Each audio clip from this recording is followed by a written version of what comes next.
Dostlar, hər kəs dinləsin məni, hər kəs yaxın otursun. Hər birimizin yaralı yeridir. Biz bugün 2-ci Fəxri Xiyabandayıq. Bir nəfəri, bir qəhrəman anamızı sizə təqdim eləmək istəyirəm. Hansı ki, 3 qardaşını vətən uğrunda şəhid vermiş bir bacı. Borcumuzdur bizim tanıtmaq, göstərmək. Hər kəsin borcudur ki, tanısın. Mən Məleykə xanımın çıxışına baxdım. Ümumilli lider Heydər Əliyev ona rütbə təqdim edəndə mən çox təsirləndim və düşündüm ki, araşdırım, tapım, görüm ki, Məleykə xanım sağdır və yaxud kimdir, hardadır. Və bugün mən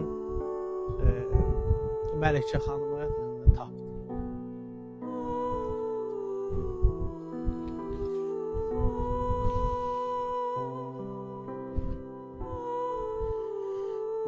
Məleykə xanım, Allah rəhmət eləsin, orada çıxış edəndə deyir ki, 3 qardaşımı şəhid vermişəm və son damla qanıma qədər bu torpağı müdafiə etməyə mənim borcumdur.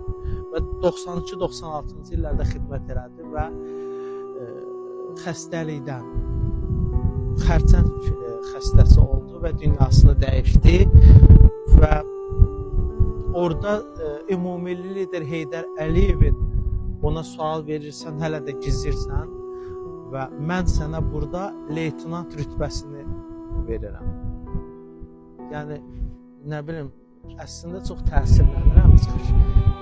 Onun haqqı danışmaq çox çətindir. Baxın, həkim, jurnalistin, həkimin nə qədər yüzlərlə yaralını xilas etməsi, orada qardaş qazanması, qardaşlarını torpağa dəfn etməsi, bilmirəm, yəni. Özümə borc bildim ki, gəlim ziyarət edin və hər biriniz, hər kəs baxsın.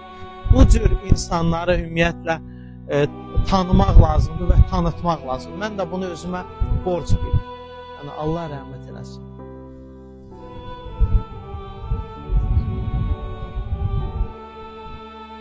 Allah rəhmət eləsin. Allah o dünyasını bilsin. Əhmədova Məleykə. Əhməd qızı. 2006-cı ildə dünyasını dəyişdi.